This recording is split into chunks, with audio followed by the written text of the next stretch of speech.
Magandang umaga po sa ating mga taga-subaybay sa aming vlog at sa inyong mga kamunok. Ngayong umagang ito, nandito po tayo sa Star Tollway para bisitahin natin muli si Mr. Cesar Tan ng kanyang Lin's End Game Farm.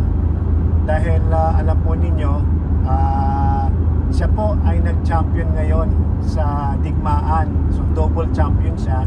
So tatanungin natin siya at kakausapin kung ano yung mga ginamit na mga materyales doon sa pinag-champion niya sa digmaan. Recently lang to, ngayong December. So it's a 10-stag derby sa digmaan at yung dalawang entry niya ay actually nag-champion. So 2 champion po siya.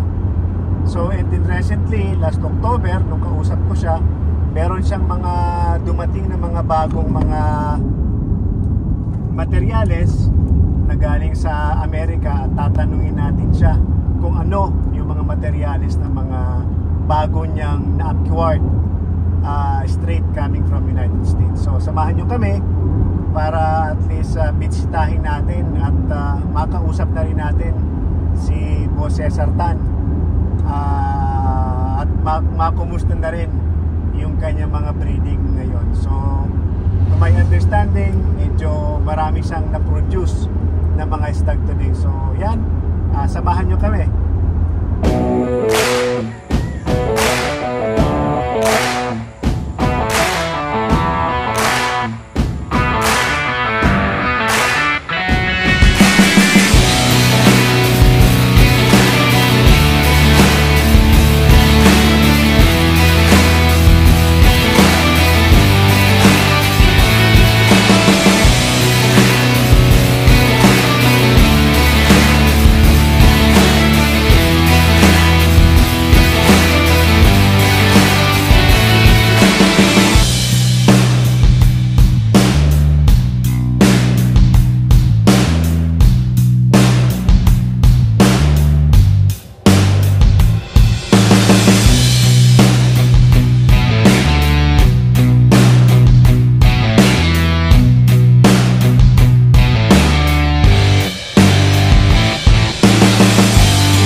umaga po sa inyong lahat, mga kamanok at mga taga-subaybay ng aming vlog.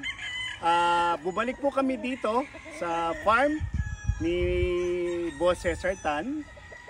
Siya ang owner ng Lanes and Game Farm, para interviewin siya doon sa kanyang good standing and yung day championship niya sa digmaan. So maganda po ang naging score niya sa digmaan 10 stag derby. So mamaya i-interviewin natin siya para malaman ninyo kung ano yung mga ginamit ng mga bloodline.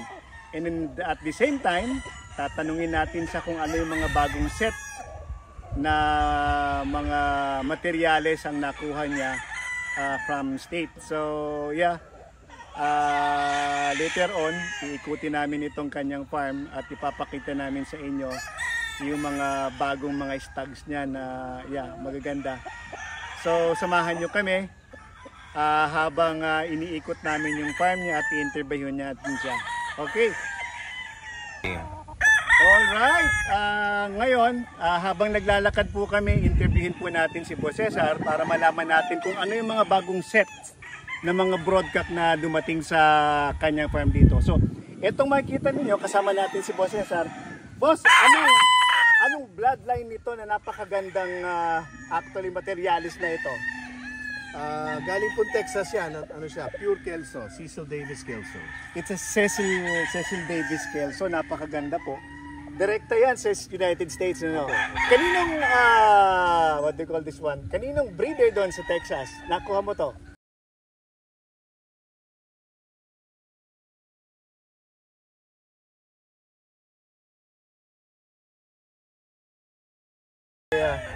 Boss Cesar, it's a Cecil Davis Kelso. Yan, yellow-legged, no? Yes, sir. Okay, so ito yung mga bagong ini-infuse niya dito sa kanyang farm para mas lalong yung vigor at tumaas ng kanyang mga manok. This one, boss, anong bloodline ho nito? This is a McLean Hatch. McLean Hatch, a typical McLean Hatch, no? It's but living in Texas already. Yes. So nakikita mo, typical na ano yan, na McLean, na dark plumage, and then it's a blue leg. Yes, sir. Oo. So saan mo ipapasok to usually? Kelso or sweaters. Kelso, mga three-way na. Opo.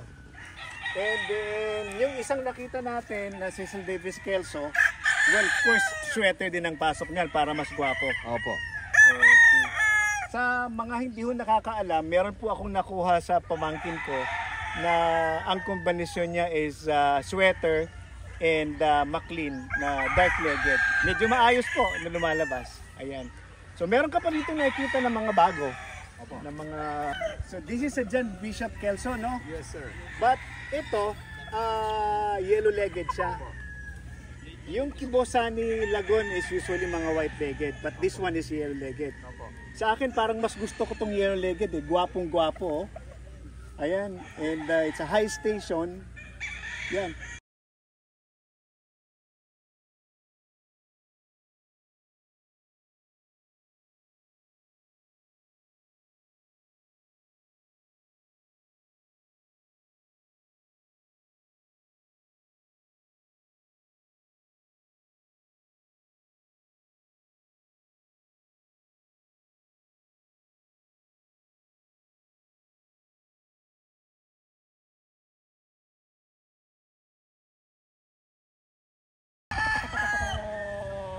So magpapasok siya ng different kind of Kelso dito sa kanya mga actually mga pullet and mga hens.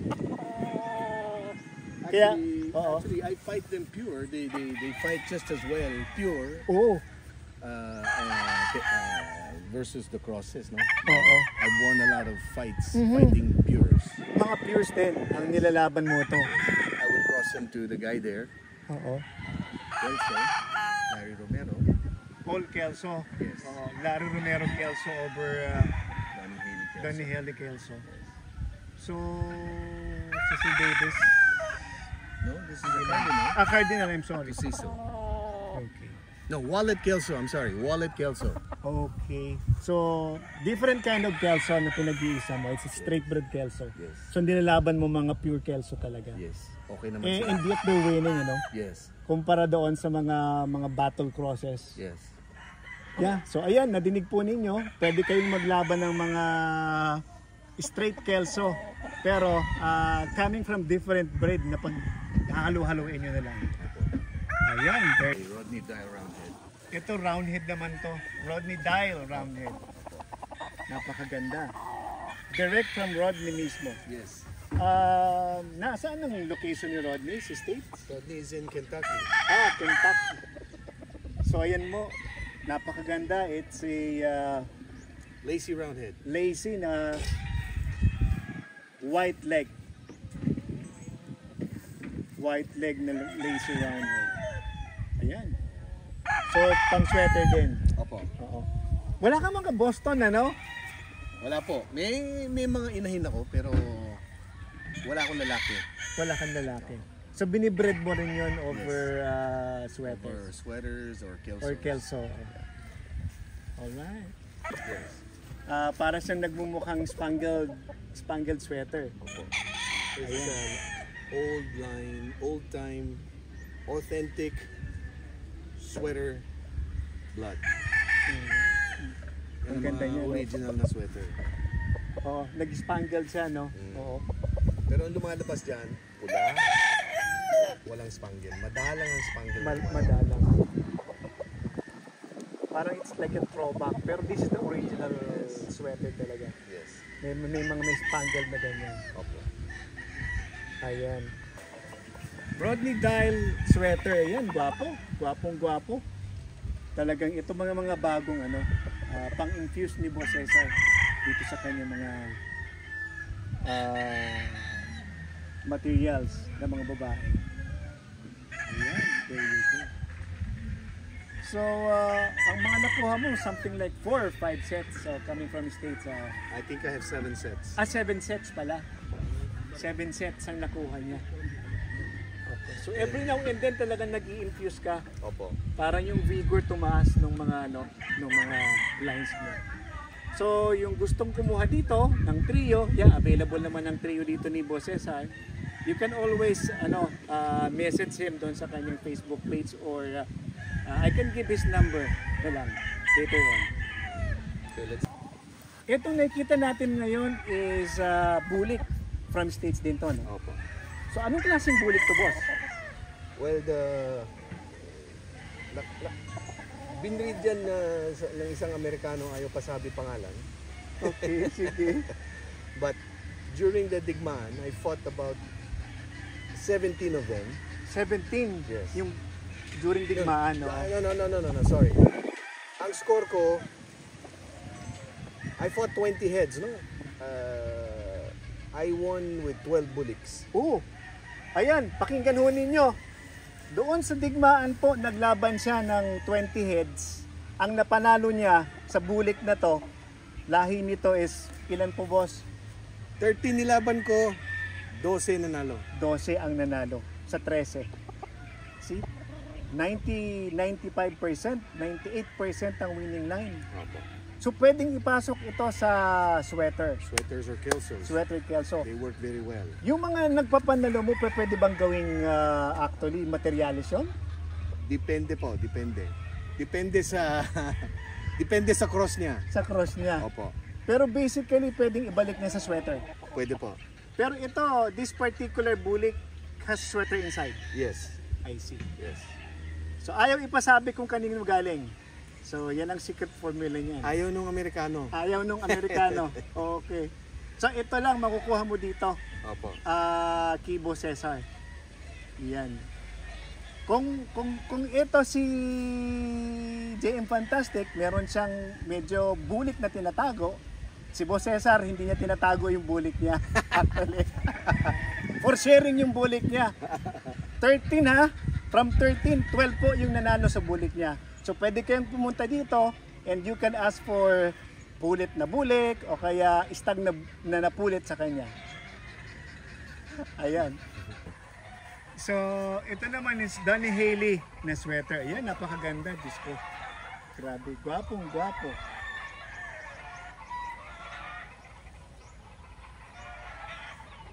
From United States. Yes, Tennessee. So, Tennessee. So, every now and then talagang continuous ang infusion ng mga sweater blood dito sa kanyang farm. So, dito kayo makakakuha ng mga matataas ang vigor ng mga sweater ni Boss Cesar. It's sweater Kelso, sweater roundhead, yan ang kanyang usual na combination. And then we have eto. Ayan. Pero mukhang bihira lang siya maglabas ng gray, no? Opo, matipid po maglabas, pero lahat po panalo. Lahat panalo. So pinapasok niyo yan sa sweater din Or Kelso. or Kelso. It's three-way din. Sweater Kelso plus one half. Ay 1/4 and 1/2 niya, no? Pwede rin pure sweater, kaso pwede rin pure Kelso. Pure Kelso pwede rin. Okay. So ito po boss, anong bloodline po nito? Napakagwapo. He's sweater Kelso. Sweater Kelso, ayan, 1/2 po. Yung mga nandito na sinushokies po namin, ito po yung mga kanyang mga mga broadcast. And then later on, habang naglalakad kami, isushowcase namin yung kanyang mga stags. And then magkukwentuhan kami on how the digmaan fighting went on nung naglalaban siya at kung ano yung mga naipanalo niya. So kanina narinig ninyo halos bulik, naglaban siya ng mga bulik. So other than bulik, tatanungin natin siya kung ano pa yung napanalo niya mga bloodline dito. Ayan. Another bloodline winner na sweater roundhead na broadcast dito. Ayan, napakaganda. Anong klaseng sweater yan? This is a Rondy Dial sweater. Oh, and then ang roundhead, Lacy roundhead. laser roundhead. Ayan, no? Ganda, white-legged siya, no? 2 million po huwag na natin Huwag na. sabihin. Baka may matay. Oo. Oo. Beautiful. Yan. Ganda. Sweater din. Sweater Kelso. So, it's a sweater Kelso. Ayan, pungkan na pungkan. Yung makita nyo dito. So, sweater Kelso, ito rin yung mga kasama mo na ipanalong mga Opo. mga bloodline. Opo. So, basically, ano yung mga nanalo mong bloodline other than bulik, boss? Kelso sweaters, sweater Kelso. Kelso sweater or sweater Kelso? And pure Kelsos. So, pati pure Kelso yung nilaban mo. Opo. So, ayan, nadinig ho ninyo, kung pupunta ho kayo dito, yun po yung hanapin ninyo sa kanyang mga bloodline, yung mga nagpapanalo. And then, later on, titingnan natin yung mga stags niya. Mga bagong bihis na stags. So, ito makikita natin dito, ito yung mga yung handa na, ito po yung natira sa digmaan. Ayan, tingnan po ninyo.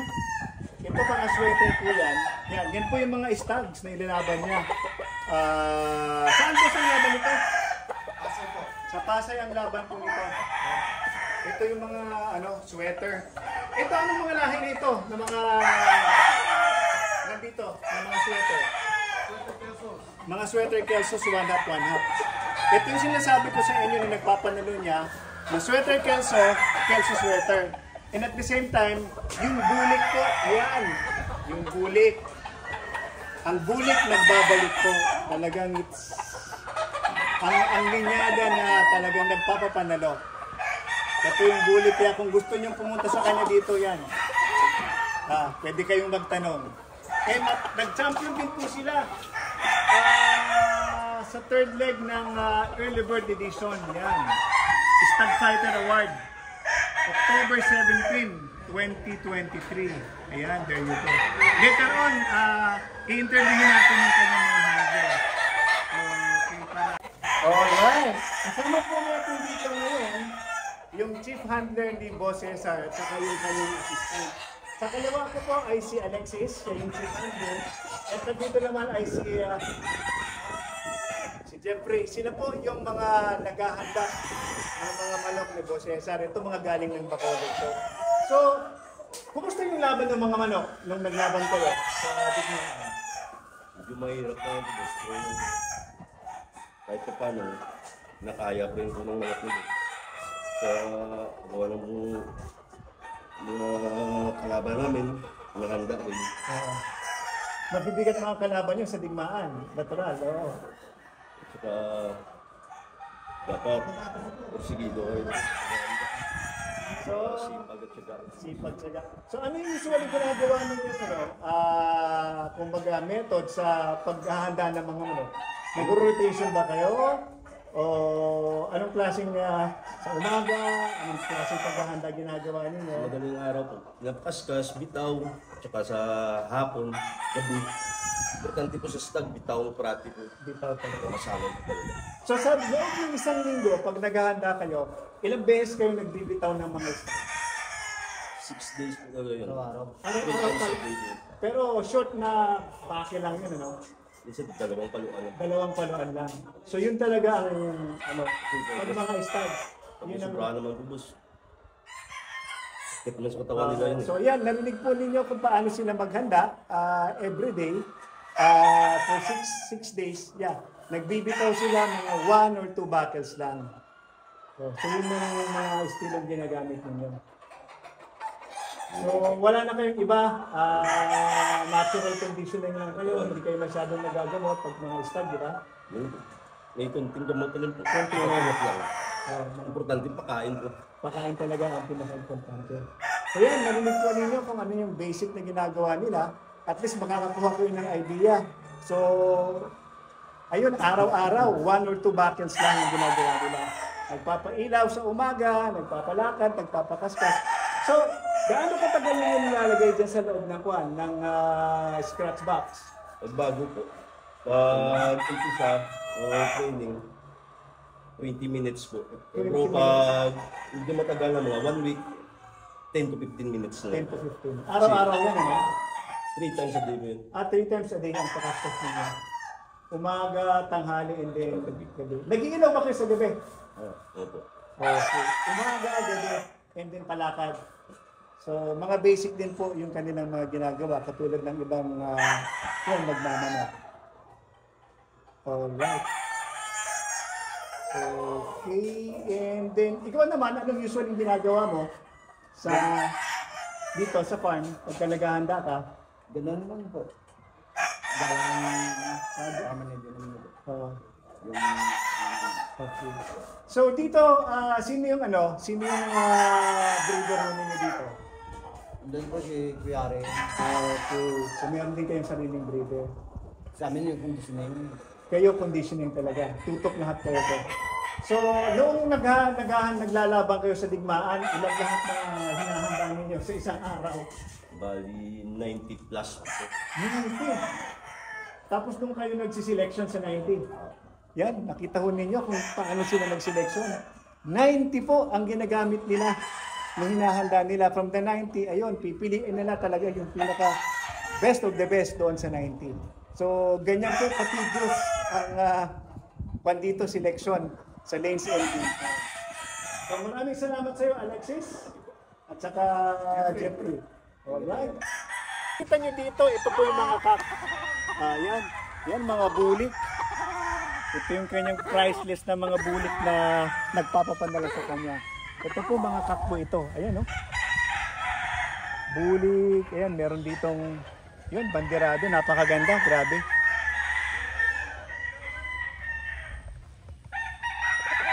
Meron pang, boss, for sale ba itong mga bulik na to? Baka meron mang tanong.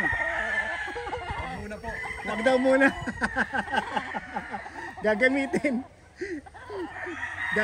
Gagamitin sa masikipan na laban. So itong mga nandito, mga ano to, mga aces po itong mga nandito, ng mga cup. Gagamitin sa ano to, pang masikipan na laban. Ayan. Magandang tayo. Balansyado. Yan, napakaganda. And then, pupuntahan din natin yung kanyang ranging area at saka yung mga sisyo meron siya dito. Boss, ano naman? Ayan ang dami ng mga produce. Kung gusto nyong magpa-reserve, anytime pwede kayong tumawag kay Boss Cesar para makapagpa-reserve kayo ng mga yung mga winning line niya na nanalo sa digmaan.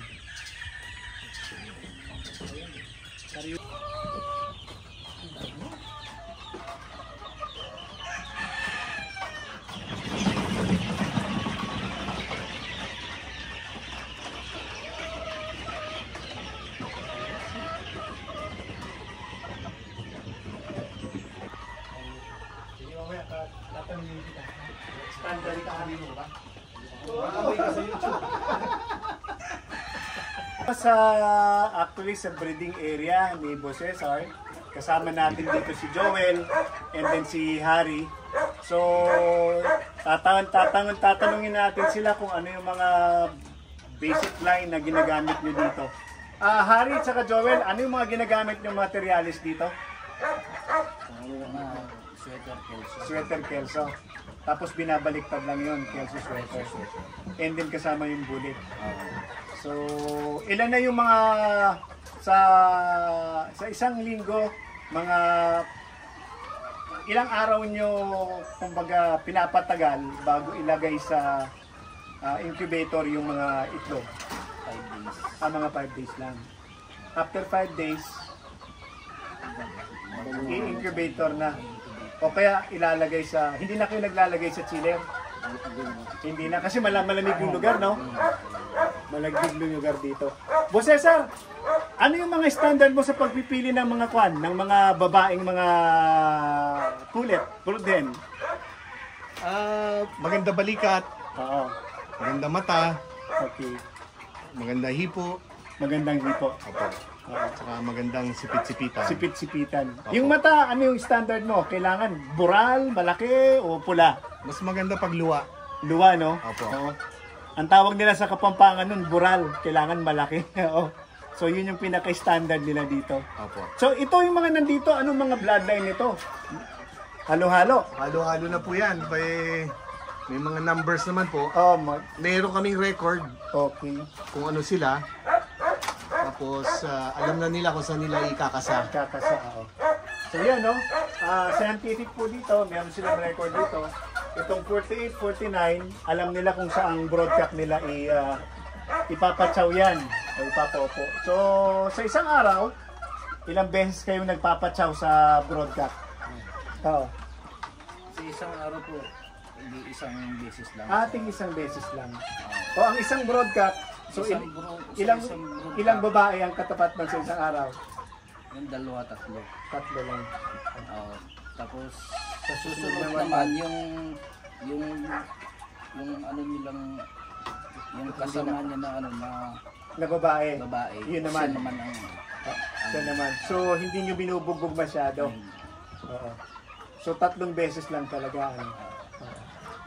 I see. So yan, nakita natin. Ayan, ang daming mga babae dito. So nakaka-1,000 na ba kayo ngayong season na to? Ng mga itlog? Mahigit na. Mahigit na. So ilang ipapalabas mo ngayon, Boss Cesar? Na ilan ang projected na mga sisiw na ipoproduce mo Wala ngayon? pong projection. Basta mabuhay sila. Kung ano yung lumabas. Kung ano lumabas. Pero basically, kada season, mga ilan na po-produce mo? Mga 1,000 po. 1,000 less mortality. Opo. And then doon sa 1,000, mga ilan lumalabas ng mga lalaki doon? Mga 20%. No. About 40 to 50%. 40 to 50%. I see. Okay.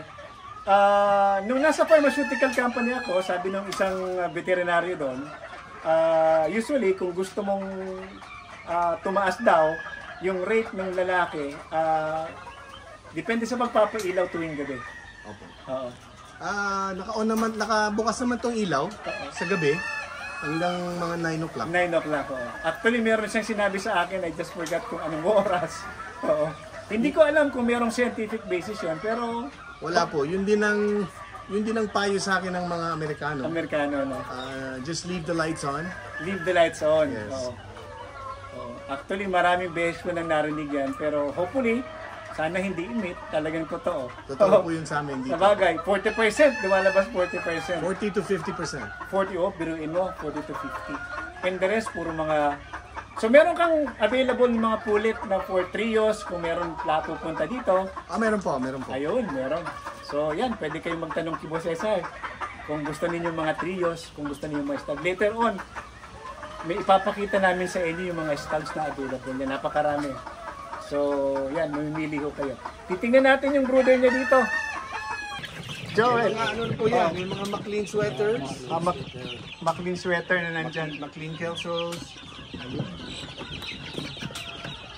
Mga bagong imported na dumating. Ang ganda. Healthy ho sila. Ayan. Kung titingnan po ninyo, oh. Ayan o. Pagka nakita po ninyo, bihis na bihis. Boss Cesar, available po ba ito? Hindi po. Hindi pa muna. Hindi pa daw muna kasi medyo naka-earmark to sa isang asosasyon Opo. na ilalaban niya. WPC Digmaan. Both. Both WPC Digmaan, pero idadala namin kayo doon sa mga sa nationals, para doon pwede kayong mamili. Opo, doon pwede. So ito kasi naka-earmark na po itong mga nandito sa masikipang labanan, Digmaan, at the same time WPC. So ito po yung late born. Ayan, ganda. So mga ilan po ito? Mga 100 plus na mga late born. 130 po. 130 na late born. So lahat earmark na yun sa asosasyon. Opo. Okay. So ngayon pupunta tayo dito. Dito kayo mamili mga stag. National. Ayan.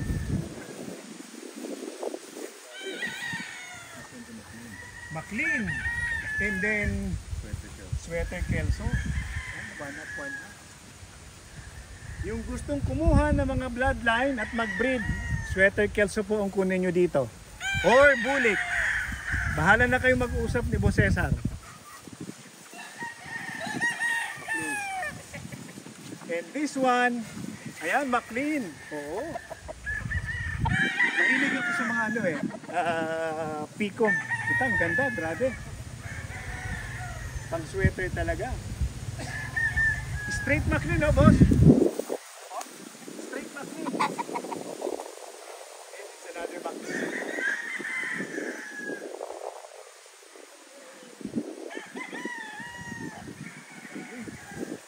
Ito tayo. National natin. Ito na ang mga national. So yan, bigyan muna natin ang panoramic view. So itong nandito, yan, pwede kayo mamili dito ng mga stocks, mga national po ito. Tapos bababain natin para makita ninyo kung gaano kaganda. Ito, mga ilan to? Mga 200, 300 plus. 280 po yan. Mga 280 yan, 280 po. Dito po kayo mamili. Ayan, anytime, pwede kayo dito.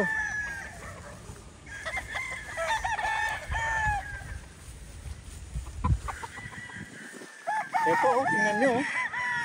Ayan, Ayan, sweater. Pungkan na pungkan. Grabe.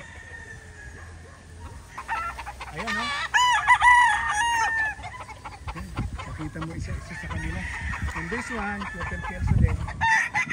Meron tayong mga sweater roundhead. Sweater roundhead, Sweater Kelso. Dito halo-halo na. Oo. Ay, mga gwapo. Ito, That's a sweater roundhead. roundhead, no? Basta mga merong puti na paa, meron ng halong roundhead yan. Meron ako nakita doon na Kanawayan, no? Meron ano yun? Sweater na rin yan, ano? Opo. Lumabas na kanawayan ng... Opo.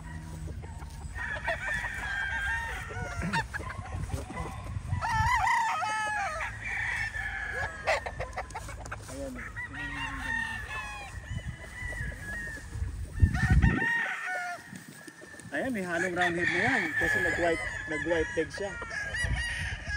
Sweater roundhead. Lacy, no? Karamihan mo dito. Okay. And then this one, roundhead face. Marami kayong pagpipilian dito, 280 studs. Taunahan na lang ho sa mga gusto. 280 studs, nandito puro magaganda yan. Tingnan natin dito. Meron ako nakita doon ng mga pongkan. Ayun, eto. Ayan, oh.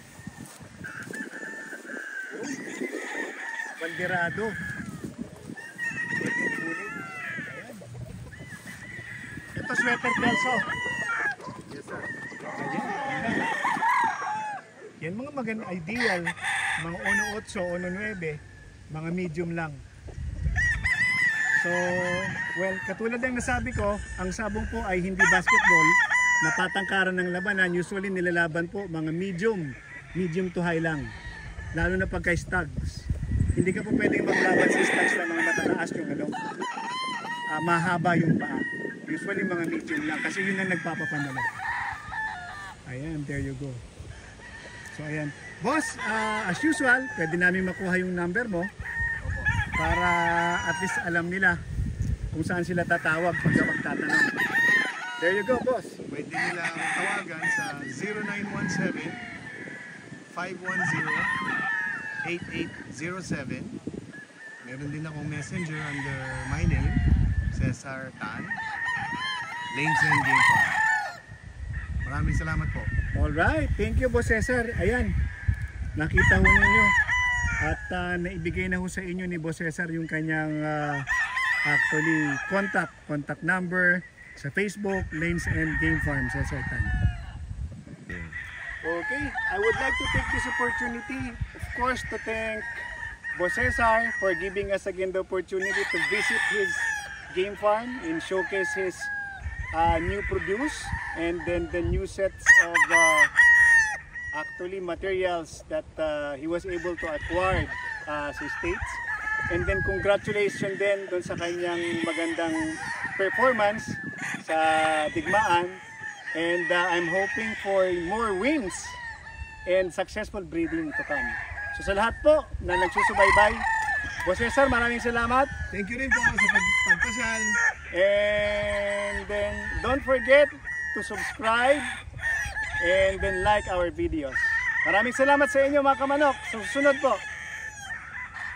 Lanes and Game Farm, courtesy of Boss Cesar Tan.